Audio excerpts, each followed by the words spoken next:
तो स्वागत है आपका हिंदी पॉडकास्ट में। अगर आप मुझको नहीं जानते, मेरा नाम है क्षितिज महाजन। मेरी एक ऑर्गेनाइजेशन है जो ओवरसीज़ और इंडिया में भी एग्जिस्ट करती है। तो अगर आप इंटरनेशनल स्टूडेंट हैं तो प्लीज़ आप इस पॉडकास्ट को सुने। हमारा एक इंग्लिश चैनल है बिल्बीज इंजीनियर्स करके, बट अभी हमने हिंदी इनिशिएटिव शुरू किया है ताकि जो बच्चे हैं स्पेशली इंडिया या सब कॉन्टिनेंट में जो हिंदी समझते हैं या उर्दू समझते हैं या फिर कोई भी पंजाबी कोई भी लैंग्वेज समझते हैं, वो ये वीडियो के थ्रू आप एक तो अपने सवाल पूछ। एक पूरी ओवरसीज़ जर्नी का हिस्सा हूँ और मुझे तकरीबन ऑस्ट्रेलिया में काफ़ी टाइम हो चुका है, लगभग 2 दशक हो गए हैं ऑलमोस्ट। तो मैं पूरा एक स्टूडेंट लाइफ जी चुका हूँ और I know a lot of students, existing students already. तो आज का जो हमारा मेन टॉपिक है कि बाहर फॉरेन एजुकेशन, अगर आप नॉट स्पेसिफिकली टू ऑस्ट्रेलिया, हालांकि मैं मेलबर्न में हूँ, बट अगर आप कहीं भी पढ़ना चाहते हो ओवरसीज़ में, इंग्लैंड हो, कनाडा हो, ऑस्ट्रेलिया हो, या फिर अगर कोई भी आप कंट्री सोच रहे हैं पढ़ने के लिए, आप ज़रूर चेक करें जो अपने इमिग्रेशन एजेंट्स आपके हैं जो रजिस्टर्ड हैं ओवरसीज़ में, तो आप उनसे चेक करें। बस लार्जली अगर आप आईडीपी की वेबसाइट पे भी जाएंगे, जैसे काफ़ी पॉपुलर आईडीपी प्लेटफॉर्म है, तो आप भी देखेंगे उसमें क्लियरली लिखा है कि काफ़ी सारे कोर्सेज ये जो हैं उसमें आपको रेजिडेंसी आपको मिल सकती है या फिर आपको पोस्ट स्टडी वर्क परमिट एक मिल जाएगा। तो आज का बेसिकली वही टॉपिक है कि आप कौन से कोर्सेज में रुचि, अगर आपकी किसी स्पेसिफिक कोर्स में है, बारे में रिसर्च, सिर्फ एक रुचि होनी ज़रूरी नहीं है। आई थिंक उसका एक फ्यूचर होना भी इम्पोर्टेंट है। अगर आपको खाली लेट्स से एरोनॉटिक्स में एक आपको रुचि है और उसका कोई फ्यूचर नहीं है और बहुत ज़्यादा कंपटीशन हो, उसके सीट्स लिमिटेड हैं क्योंकि बहुत कम लोग जेट्स बनाते हैं सो फोर्थ, या फिर अगर आप नासा में करना चाहते हैं काम या फिर किसी अच्छी ऑर्गेनाइजेशन में, क्या पता इलॉन मस्क की स्पेसएक्स में आप करना चाहते हो काम, उसमें सीट्स या फिर कंपनी बिकॉज बहुत कम करती हैं काम, तो डिफ़िकल्ट हो जाता है उसमें। लेकिन आप बहुत सारे ऐसे कोर्सेज हैं जो आप कर सकते हो और बहुत ही पॉपुलर कोर्सेज हैं और अगले 5-10 सालों में इनकी पॉपुलैरिटी इंक्रीज ही होने वाली है गिवन द करंट इन्वायरमेंट। तो लेट्स किक इट ऑफ। मैं आज 5 कोर्सेज की बात करूंगा और जिसमें एक अच्छा फ्यूचर है और आप उसकी रेजिडेंसी रिक्वायरमेंट्स आप चेक कर सकते हैं। Most of this courses will have really good future. जैसे मैं बहुत अदर वीडियोस में बोल चुका हूँ मेरे इंग्लिश वीडियोस में कि रेजिडेंसी आपको फोकस करनी है, लेकिन जॉब पहले फोकस करनी है। जिस कंट्री में आप रह रहे हैं, अगर आपको जॉब मिल जाती है, अगर आपका अच्छा सीवी है, आपके इंटरव्यू स्किल्स अच्छे हैं, साथ साथ में पढ़ाई तो करो, लेकिन ये सब चीज़ें भी आप इम्पॉर्टेंट है, इसको भी आप ब्रश अप करो। अगर ये चीज़ जॉब स्ट्रेट अवे आफ्टर अपनी ग्रेजुएशन या पोस्ट ग्रेजुएशन के बाद मिल जाएगी, उसमें कोई दिक्कत नहीं आएगी। और अगर वो जॉब मिल गई तो समझो आपकी रेजिडेंसी पक्की है।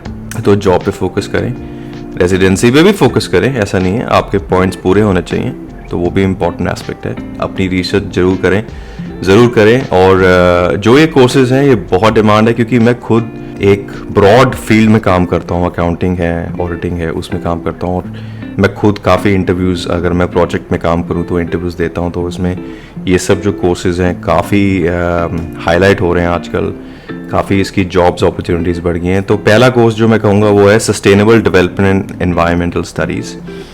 तो सस्टेनेबल डेवलपमेंट एज इन किसी चीज़ को आप सस्टेनेबली डेवलप करो, एनवायरनमेंट पे उसको हर्ट ना हो। अगर आप कोई ब्रिज बना रहे हो, कोई सड़क बना रहे हो, उसका क्या इफेक्ट है एनवायरनमेंट पे, वो सब आपको देखकर डिसीजन लेना है कि एक ये इंजीनियरिंग प्रोजेक्ट कैसे कंप्लीट करना है। तो उसका आप एक प्रोजेक्ट वर्क करोगे, तो उसके कोर्सेज हैं, आप ज़रूर sustainable development and environmental studies के आप देख सकते हो कि हाँ ये कोर्सेज हाईलाइट हैं आजकल, काफ़ी ट्रेंड में हैं। और एक करें खाली ट्रेंड ही नहीं है, ये इसकी लॉन्जेविटी भी बहुत अच्छी है। इसका मेन जो रीज़न है वो है क्लाइमेट चेंज, क्योंकि क्लाइमेट चेंज हो रहा है। It's been proven through different studies. तो काफ़ी सारे स्टूडेंट्स को अगर क्लाइमेट चेंज से अगर आपका कोई प्रोजेक्ट है उसको बना रहे हो, तो क्लाइमेट चेंज से एसोसिएटेड जो भी चेंजेस है वो हाईलाइट करोगे आप अपने प्रोजेक्ट में जब एग्जीक्यूट करोगे अपनी एजुकेशन करने के बाद। तो उसमें आपको वो एक स्किल सेट मिलेगा, एक प्रोजेक्ट वर्क का एक बहुत बड़ा हिस्सा होता है। और आजकल तकरीबन हर एक project, not just construction projects, काफ़ी सारे प्रोजेक्ट्स में सबसे पहली बात आजकल ये आती है कि एनवायरमेंट पे क्या इम्पैक्ट आएगा, क्या ये सस्टेनेबल है। और नंबर 1 ये है। नंबर 2 पे है international relations in political science. International relations in and political science आजकल आप देख रहे हो कि कितनी जगह कितनी ज़्यादा प्रॉब्लम है, there is lot of conflict going on in different parts of the world. Global governance की जहाँ बात करी जाए उसमें आप ही हिस्सा ले सकते हो, डिप्लोमेसी के रोल्स हैं या फिर कॉन्फ्लिक्ट रेजोल्यूशन रोल्स में आप। तो international relations and political science, political science हमारे वहाँ पे जाना गया है कि ऑब्वियसली एक आर्ट्स ओरिएंटेड सब्जेक्ट है, पर पॉलिटिकल साइंस एक काफ़ी सॉलिड सब्जेक्ट है। As I said before, conflict resolution एक बहुत ही इंपॉर्टेंट स्किल सेट है क्योंकि ये साइकोलॉजी से डील करता है, ह्यूमन साइकोलॉजी से। तो ये एक और अच्छा कोर्स माना जाएगा। इंटरनेशनल रिलेशंस और पॉलिटिकल साइंस दोनों बहुत ही सही अच्छे कोर्स हो सकते हैं, क्योंकि किसी भी अगर आप ऑर्गेनाइजेशन में जाओगे, there is human resource, there is international relations. आजकल स्टेक होल्डर मैनेजमेंट का नाम एक कीवर्ड जो है काफ़ी लिया जाता है। उसका मतलब है कि आप जितने भी स्टेक होल्डर्स हैं, इससे आप काफ़ी I think high level management में आप काफ़ी अच्छे से पहुंच सकते हो अगर आप अपनी जॉब अच्छी करें। तीसरा कोर्स है जो बिजनेस एंड इकोनॉमिक्स है, जो आई गेस एवरग्रीन कोर्स है। उसके बारे में तो जितना कहो उतना कम है। हाँ, इंडिया में रह के अगर आप बैचलर्स ऑफ कॉमर्स करते हो तो I think a lot of people struggle unless you go higher studies, MBA करो और आप चार्टर्ड अकाउंटेंसी करो या फिर फॉरेन कंट्री में CPA करो, सर्टिफाइड प्रैक्टिसिंग अकाउंटेंट। पर बिजनेस और इकोनॉमिक्स बहुत ही अच्छा कोर्स है, specially when subcontinent rise कर रहा है, स्पेशली इंडिया 3.2 ट्रिलियन की इकोनॉमी हो गई है। हालांकि इतना बड़ा नंबर नहीं है क्योंकि हमारी पॉपुलेशन इंडिया की बहुत ज़्यादा है, पॉपुलेशन कारण इतना बड़ा नंबर नहीं है। अगर आप US को देखें तो उसकी कम पॉपुलेशन और उनकी जो इनकम, जो आप GDP कर लो आप, काफ़ी अच्छी है उनकी।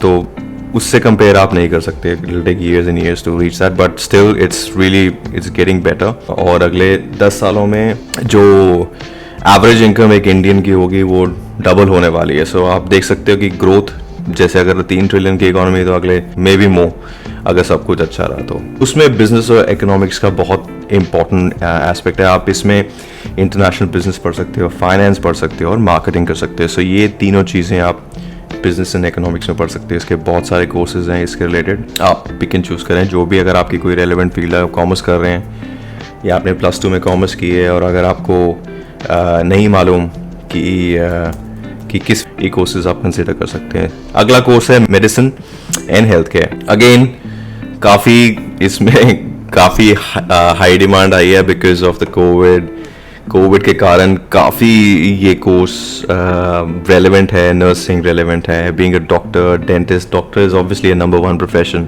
कहीं भी जाओ डॉक्टर की जय जयकार है। तो यू कांट गो रॉन्ग। अगर हेल्थ केयर भी, अगर आप फिजियोथेरेपी में हैं या अगर आप ऑप्टोमेट्रिस्ट हैं, विच इज़ जो आपके आई का आप चेक करते हैं, और अगर आप आई स्पेशलिस्ट हैं या आई के अगर आपके वो लेंस आप चेक करके लगवाते हैं, ऑप्टोमेट्रिस्ट जिसको कहते हैं, या फिर बहुत सारी मेडिसिन की फील्ड हैं। कायरोप्रैक्टर होता है, ऑस्टियो होता है जो पूरी बॉडी को एक होलिस्टिक हीलिंग से करता है कनेक्ट। यहाँ बहुत पॉपुलर है कोर्सेज ओवरसीज कंट्री में। तो ये आप कंसिडर कर सकते हो कि हेल्थ केयर और मेडिकेयर में तो ज़्यादा, मेडिसिन में ज़्यादा बोलने की ज़रूरत नहीं है। आई एम श्योर आप सक्सेसफुल हो गए। और अगला जो कोर्स में और जो फील्ड में बात करूँगा वो है टेक्नोलॉजी और कंप्यूटर साइंस, जिसकी भी अगर आप इसकी जितनी भी बात करो उतनी कम है, बिकॉज इतना ज़्यादा इसमें ग्रोथ हो रही है और इतनी जल्दी टेक्नोलॉजी बदल रही है। देयर इज़ ChatGPT कमिंग, और आ ही गया है, बल्कि कमिंग क्या आ गया है, जो आर्टिफिशियल इंटेलिजेंस है। और आर्टिफिशियल इंटेलिजेंस है तो it's a chatting tool, I think जो इलॉन मस्क की कोलैबोरेशन में। और तो ये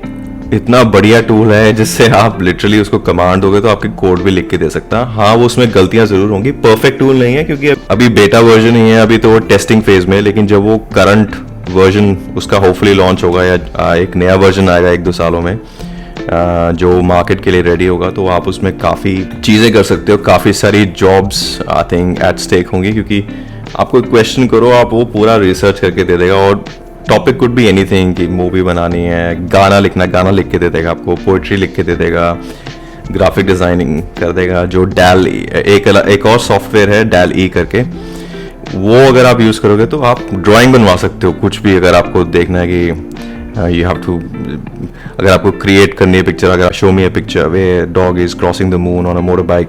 सो it's a very interesting space that we are moving in. तो आर्टिफिशियल इंटेलिजेंस का ज़रूर एक बहुत ही बड़ा इम्पैक्ट होने वाला है एक ह्यूमन काइंड पे।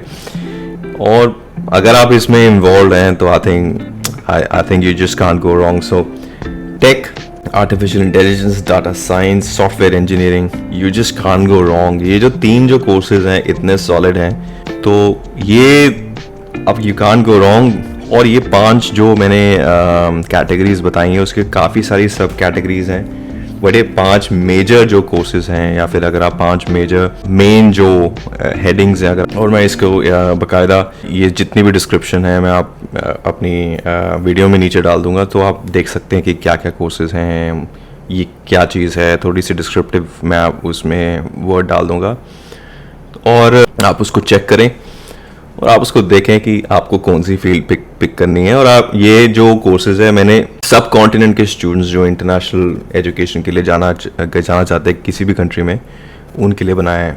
तो आज के लिए इतना वीडियो काफ़ी है। नेक्स्ट वीडियो हम कोशिश करेंगे नेक्स्ट वीक लेके, और प्लीज़ अगर आप देख रहे हैं तो एंजॉय करें वीडियो, और have fun and make sure you have a good career. Thank you, bye bye.